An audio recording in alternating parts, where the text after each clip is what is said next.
নমস্কার বন্ধুরা, welcome to cricket and football hub. তো বন্ধুরা, এই ভিডিওতে তোমাদের মধ্যে বেশ কয়েকটা গুরুত্বপূর্ণ আপডেট নিয়ে আলোচনা করার আছে। সেহেতু এই ভিডিওটা একটু না স্কিপ করে তোমাদের পুরোটা দেখার অনুরোধ থাকলো। আর তোমরা যারা আমাদের এই চ্যানেলে প্রথমবার এসেছো তারা কিন্তু অবশ্যই ভিডিওতে লাইক দিয়ে আমাদের এই চ্যানেলটাকে সাবস্ক্রাইব করে রেখো, কারণ তুমি কিন্তু এখানে তোমাদের প্রিয় দলের সমস্ত রকম খেলার খবর সবার আগে পেয়ে যাবে।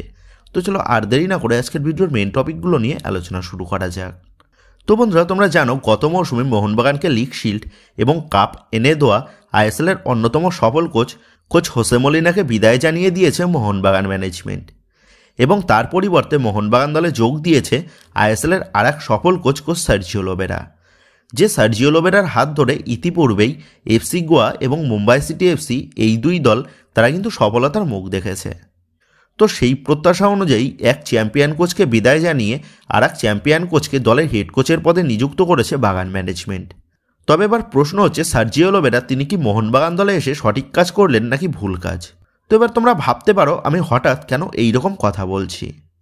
তো দেখো, এই প্রশ্নের উত্তরটা জানার আগে তোমাদের জানতে হবে আইএসএলের ভবিষ্যৎ কী। তো আমরা সকলেই জানি কেন্দ্রীয় সরকারের হস্তক্ষেপের পর যেমনটা জানানো হয়েছে জানুয়ারি মাসের দ্বিতীয় সপ্তাহ থেকে আইএসএল চালু হবে। সেক্ষেত্রে যদি জানুয়ারি থেকে আইএসএল চালু হয়, সেহেতু এই মৌসুমের আইএসএলটা হবে শুধুমাত্র 4 থেকে 5 মাস, কারণ তারপরেই কিন্তু আবার চালু হবে 2026-27 মরশুম।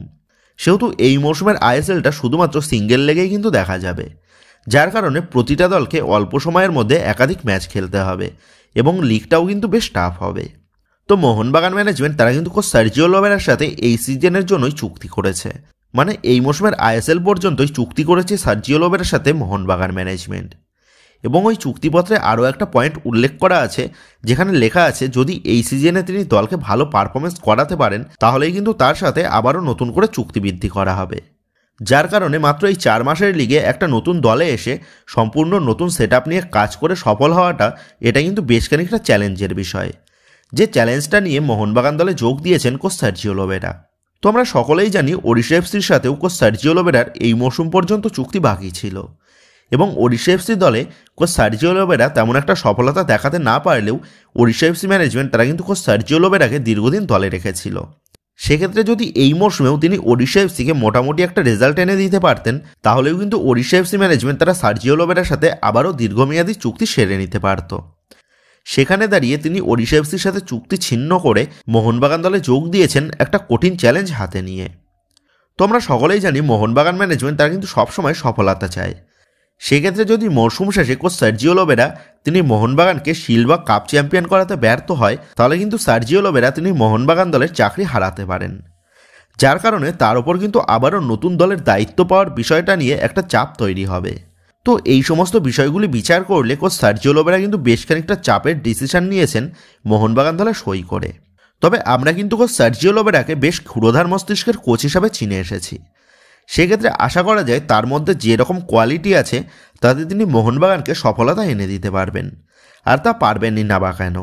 কারণ যে দলে ভারতীয় ফুটবলের সেরা সেরা প্লেয়ার থেকে শুরু করে বড় বড় মাপের হাই প্রোফাইল বিদেশি প্লেয়াররা রয়েছে, তো সেই সেট টিমটাকে একটু ঘষামাজা করে দলের শেপ আনতে পারলেই মোহনবাগান দলের মধ্যে কিন্তু সেই পোটেনশিয়াল আছে মরশুম শেষে সফল দল হিসাবে নির্বাচন হওয়ার। তবে মোহনবাগান দলে যোগ দিয়ে কোচ সার্জিও লোবেরার সবথেকে বড় দায়িত্ব থাকবে মোহনবাগান দলের হাই প্রোফাইল ড্রেসিং রুমকে সঠিকভাবে সামাল দেওয়া, কারণ তিনি যদি মোহনবাগান দলের ড্রেসিং রুমের পরিবেশটাকে ঠিক রাখতে পারেন তাহলে কিন্তু তার হাতে সফলতা নিজে থেকে ধরা দেবে। আর যদি তিনিও কোচ হোসে মলিনার মতন মোহনবাগান দলের ড্রেসিং রুমকে সামাল দিতে ব্যর্থ হন, তাহলে কিন্তু এই রকম দল নিয়েও সফলতা পাওয়াটা বেশ খানিকটা চাপের কাজ হবে। তো আমরা সকলেই কোচ সার্জিও লোবেরাকে অ্যান্থনি লোপেস-আভাসের মতনই টাপ কোচ হিসাবে চিনে এসেছি। সেহেতু আশা করা যায় তিনি মোহনবাগান দলের ড্রেসিং রুমের পরিবেশটাকে কন্ট্রোল করতে পারবেন, এবং এই মৌসুমে স্বল্প সময়ের মধ্যে তিনি মোহনবাগানকে সফলতা এনে দিয়ে তিনি মোহনবাগানের সাথে দীর্ঘমেয়াদী চুক্তিতে স্বাক্ষর করবেন। তো এতদিন পর্যন্ত মোহনবাগান দলের অ্যাটাকিং ফোর্সে একাধিক ভালো মানের প্লেয়ার অ্যাভেলেবেল থাকলেও কোচ হোসে মলিনার ডিফেন্সিভ রণনীতির কারণে মোহনবাগান দলের খেলা দেখে তেমন একটা কিন্তু মন ভরত না সমর্থকদের। তবে এবার কিন্তু কোচ সার্জিও লোবেরার নেতৃত্বে আর সেই জিনিসটা হবে না, কারণ কোচ সার্জিও লোবেরাকে আমরা কিন্তু অ্যাটাকিং মাইন্ডেড কোচ হিসাবে চিনে এসেছি, যার কারণে আশা করা যাচ্ছে কোচ সার্জিও লোবেরার নেতৃত্বে এই মৌসুমে মোহনবাগান দলের একটা সুন্দর খেলা উপভোগ করতে পারবে দলের সমর্থকরা। তো যাই হোক, গতকালই তোমাদের জানিয়ে দিয়েছিলাম আগামী 30 তারিখ থেকে কোচ সার্জিও লোবেরার নেতৃত্বে মোহনবাগান দল অনুশীলনে নামতে চলেছে। কারণ কোচ সার্জিও লোবেরা চাইছে যত দ্রুত সম্ভব গোটা দলকে একটা সুতোয় বেঁধে দলের একটা ভালো কেমিস্ট্রি তৈরি করতে।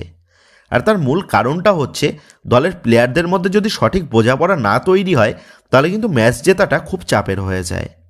আর কোচ সার্জিও লোবেরার হাতে যেহেতু এই মরশুমটাই সময় রয়েছে নিজেকে প্রমাণ করার জন্য, সেক্ষেত্রে কোচ সার্জিও লোবেরার টার্গেট থাকবে প্রথম ম্যাচ থেকেই জয় ছিনিয়ে নিয়ে আসা।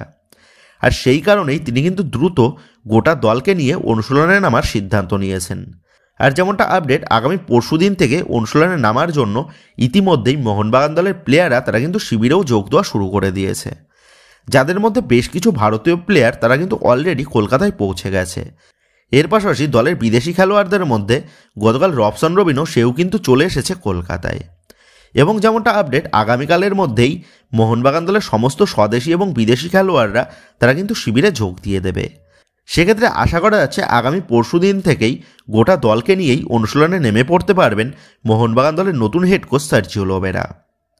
তো যাই হোক, তোমরা অনেকেই জানতে চেয়েছিলে কোচ সার্জিও লোবেরার পাশাপাশি দলে কি সমস্ত নতুন কোচিং স্টাফরা যোগ দেবে নাকি পুরনো যে সমস্ত স্টাফরা ছিল তারাই কন্টিনিউ করবে। তো দেখো, এই বিষয়ে আপাতত যতটা আপডেট, কোচ সার্জিও লোবেরা তিনি কিন্তু শুধুমাত্র তার বিদেশি সহকারী কোচকে নিয়েই তিনি মোহনবাগান দলে যোগ দিচ্ছেন। সেহেতু মোহনবাগান দলের কারেন্ট যে সমস্ত কোচিং স্টাফরা রয়েছে তারাই কিন্তু কোচ সার্জিও লোবেরার সাথে কন্টিনিউ করতে চলেছে। তো গতকালই তোমাদের জানিয়ে দিয়েছিলাম কোচ সার্জিও লোবেরা তিনি কিন্তু মোহনবাগান ম্যানেজমেন্টের কাছে 3জন বিদেশি প্লেয়ারের পরিবর্তন চেয়েছেন। তবে 3জন প্লেয়ারকেই এই মরশুমে পরিবর্তন করাটা পসিবল না হলেও যদি তিনি নেক্সট সিজনে মোহনবাগানের সাথে কন্টিনিউ করতে পারেন তাহলে কিন্তু পরবর্তী সিজনে তিনি মোহনবাগান দলে একাধিক বিদেশি প্লেয়ারের পরিবর্তন আনবেন। তবে এই সিজনে দলে মোস্ট প্রবাবলি একজন বিদেশি মিডফিল্ডার তিনি নিয়ে আসতে পারেন। সেক্ষেত্রে এবার প্রশ্ন হচ্ছে, এই মুহূর্তে মোহনবাগান দলের কারেন্ট পারফরমেন্সের নিরিখে দলে 2জন প্রপার মিডফিল্ডারের প্রয়োজন, যাদের মধ্যে একজন প্রপার অ্যাটাকিং মিডফিল্ডার এবং আরেকজন ডিফেন্সিভ মিডফিল্ডার অথবা সিডিএম পজিশনের প্লেয়ার। সেক্ষেত্রে তিনি কোন পজিশনের মিডফিল্ডার নিয়ে আসতে পারেন মোহনবাগান দলে? তো দেখো, এই বিষয়ে এখনও পর্যন্ত কোনোরকম কনফার্ম আপডেট জানা না গেলেও যতটা আন্দাজ করা যাচ্ছে দলের নতুন মিডফিল্ডার হিসাবে একজন ডিফেন্সিভ মিডফিল্ডার অথবা সিডিএম পজিশনের প্লেয়ার তিনি নিয়ে আসতে পারেন। আর তার কারণ হচ্ছে কোচ সার্জিও লোবেরা যদি দল থেকে জেসন কামিংস অথবা ডিমিত্রি পেট্রাটস এদের মধ্যে যে কোনো একজনকে ছাঁটাই করে তাহলেও কিন্তু আরও একজন হাতে থাকছে দলের অ্যাটাকিং মিডফিল্ড পজিশনে খেলানোর জন্য। এর পাশাপাশি ভারতীয়দের মধ্যে সাহাল আব্দুল সামাদ সেও কিন্তু অপশান হিসাবে থাকছে। এছাড়া রবসন রবিনোকে দিয়েও দলের অ্যাটাকিং মিডফিল্ড পজিশনে খেলানো যেতে পারে, যার ফলে এই মুহূর্তে দাঁড়িয়ে মোহনবাগান দলে একজন প্রপার অ্যাটাকিং মিডফিল্ডারের থেকেও বেশি প্রয়োজন আপুইয়ার সাথে জুটি বেঁধে মাঝমাঠকে কন্ট্রোল করার জন্য একজন বিদেশি মিডফিল্ডার। সেহেতু খুব সম্ভবত একজন ডিফেন্সিভ মিডফিল্ডার কাম সিডিএম পজিশনের বিদেশি প্লেয়ারকেই কোচ সার্জিও লোবেরা তিনি দলে নিয়ে আসবেন। আর এই মুহূর্তে দাঁড়িয়ে এই পজিশনের জন্য একাধিক প্লেয়ারের নামও কিন্তু চারিদিকে ঘোরাফেরা করছে, যাদের মধ্যে অন্যতম নাম হচ্ছে নেইমারের সতীর্থ তথা 29 বছর বয়সী ব্রাজিলিয়ান ডিফেন্সিভ মিডফিল্ড পজিশনের প্লেয়ার উইলিয়ান মারানহো। 6 কোটি টাকা মার্কেট ভ্যালুর এই উইলিয়ান তিনি কিন্তু বর্তমানে যুক্ত রয়েছে ভিয়েতনামের ফার্স্ট টায়ার লিগের ক্লাব হানোই এফসি দলের সাথে। ডিফেন্সিভ মিডফিল্ড পজিশনের পাশাপাশি এই উইলিয়ান তিনি সেন্ট্রাল মিডফিল্ড এবং অ্যাটাকিং মিডফিল্ড পজিশনেও খেলতে অভ্যস্ত। ক্লাব ক্যারিয়ারে তিনি পুরো সময়টাই কাটিয়েছেন ব্রাজিলিয়ান লিগে, যেখানে তিনি একাধিক মৌসুম কাটিয়েছে সান্তোস এফসি দলের হয়ে, যে দলে নেইমারও খেলছে। ক্লাব ক্যারিয়ারে এই উইলিয়ান মোট 338টা ম্যাচ খেলেছেন, যেখানে তার খাতায় বেশ কিছু গোল ও অ্যাসিস্টও রয়েছে। প্রায় 6 ফুটের কাছাকাছি উচ্চতা সম্পন্ন এই অভিজ্ঞ মিডফিল্ডারের নামই এই মুহূর্তে কিন্তু বেশ চর্চিত হচ্ছে মোহনবাগানকে কেন্দ্র করে। আর তার মূল কারণটা হচ্ছে এই উইলিয়ানের সাথে তার বর্তমান দলের চুক্তি শেষ হয়ে যেতে চলেছে আগামী ডিসেম্বর মাসের শেষেই। সেক্ষেত্রে এই উইলিয়ানকে অ্যাজ এ ফ্রি প্লেয়ার হিসাবে জানুয়ারিতেই কিন্তু মোহনবাগান ম্যানেজমেন্ট অনায়াসেই নিজের দলে সই করতে সক্ষম হবে। আর এই উইলিয়ানকে মোহনবাগান ম্যানেজমেন্ট দলে চূড়ান্ত করতে পারলে মোহনবাগান দলের মিডফিল্ড নিয়ে যে সমস্যাটা তৈরি হয়েছে সেটাও কিন্তু দ্রুত ঠিক হয়ে যাবে। কারণ এই উইলিয়ানের প্লেইং স্টাইলটা অনেকটাই কিন্তু জনি কাউকের মতন, যার ফলে আপুইয়ার সাথে জুটি বেঁধে এই উইলিয়ান সে কিন্তু অনায়াসেই মোহনবাগান দলের মিডফিল্ডকে কন্ট্রোল করতে পারবে, যেটা কিন্তু এই মুহূর্তে দাঁড়িয়ে খুবই প্রয়োজন মোহনবাগান দলে। সেক্ষেত্রে শেষ পর্যন্ত এটাই দেখার বিষয় হবে দলের মিডফিল্ড পজিশনকে সামাল দেওয়ার জন্য এই উইলিয়ানকে চূড়ান্ত করে নাকি মোহনবাগান ম্যানেজমেন্ট, নাকি আইএসএল পরীক্ষিত কোনো বিদেশি প্লেয়ারকে চূড়ান্ত করে বাগান ম্যানেজমেন্ট। তো বন্ধুরা তোমরা কমেন্ট করে জানিয়ে দিও মোহনবাগান দলের কারেন্ট সিচুয়েশন অনুযায়ী দলে আইএসএল পরিচিত কোনো বিদেশি প্লেয়ার নাকি নতুন কোনো বিদেশি মিডফিল্ডার নিয়ে আসাটা বেটার হবে। তো এই বিষয়ে তোমাদের মতামতটা অবশ্যই নিচে কমেন্ট করে জানিয়ে দিও। তো বন্ধুরা এই ভিডিওতে এই আপডেটগুলো নিয়েই তোমাদের মধ্যে আলোচনা করার ছিল। তো আশা করি ভিডিওটা তোমাদের ভালো লেগেছে। তো যদি ভিডিওটা ভালো লেগে থাকে তাহলে ভিডিওতে লাইক দিয়ে চ্যানেল সাবস্ক্রাইব করে পাশে থাকা বেল আইকনটা অবশ্যই প্রেস করে দিও। আর তোমরা যারা এখনও পর্যন্ত আমাদের সোশ্যাল মিডিয়া পেজের সাথে যুক্ত হওনি তারা নিচে ডেসক্রিপশন বক্সের লিঙ্ক থেকে আমাদের সোশ্যাল মিডিয়া পেজের সাথে যুক্ত হয়ে যাও, কারণ এখন কিন্তু সমস্ত রকমের লেটেস্ট আপডেটগুলো সবার আগে আমাদের সোশ্যাল মিডিয়া পেজেই পোস্ট করা হয়। আর তোমরা এখন ফেসবুক এবং ইনস্টাগ্রামে গিয়ে তোমরা আমাদের চ্যানেলের নাম লিখে সার্চ করলেও তোমরা কিন্তু আমাদের ফেসবুক এবং ইনস্টাগ্রাম পেজটাও খুঁজে পেয়ে যাবে। সেক্ষেত্রে তোমার প্রিয় দলের সমস্ত রকম লেটেস্ট আপডেট সবার আগে জানার জন্য এবং আমাদের সাথে সরাসরি যে কোনো বিষয়ে কথা বলার জন্য তোমরা অবশ্যই আমাদের সোশ্যাল মিডিয়া পেজের সাথে যুক্ত হয়ে যেও। তো বন্ধুরা এই ভিডিওটা এটুকুই ছিল। তো আসি বন্ধুরা, দেখা হচ্ছে পরের ভিডিওতে।